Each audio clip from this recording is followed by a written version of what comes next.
C'est une journée un peu inhabituelle à la librairie L'Esprit Livre, car l'esprit d'aujourd'hui est dans les paniers et le libraire a décidé de fermer ses portes. En rang par deux, s'il vous plaît, pas de bruit dans les rangs.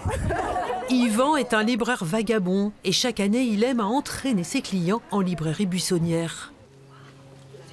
Cette fois, c'est une propriété privée qui sert de cadre au pique-nique de rentrée littéraire. Un moment partagé où les nourritures terrestres ne sont qu'un prétexte à l'appétit de mots. Avec Ma, on part au Japon. Et on va partir littéralement pour une balade au Japon. Une balade sur le territoire japonais, une balade dans la poésie japonaise. D'Hubert Haddad à Alain Mabankou et aussi à Tik Raimi.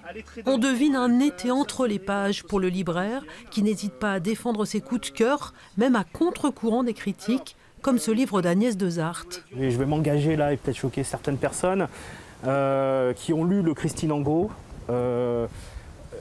Cette relation mère-fille, elle est, à mon sens, beaucoup plus intéressante et subtilement développée dans cet ouvrage.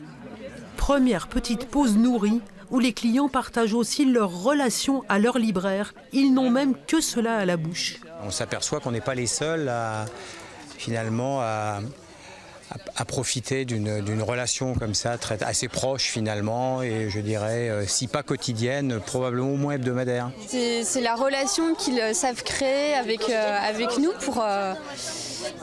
pour toujours être au plus juste en fait.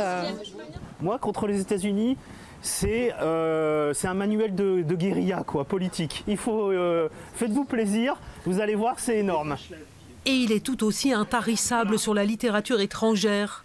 C'est pour ces moments où il les tient en haleine, ce plaisir de provoquer l'émotion, qu'il a choisi ce métier. On acquiert la confiance de ces personnes-là et on peut parfois leur proposer des choses qui vont sortir de leur routine de lecture et leur faire découvrir des auteurs auxquels ils n'auraient pas forcément pensé, qu'ils auraient peut-être même rejetés dans un premier temps. Et là, on leur ouvre des mondes. Comme nous, on s'est ouvert des mondes en lisant avant les ouvrages.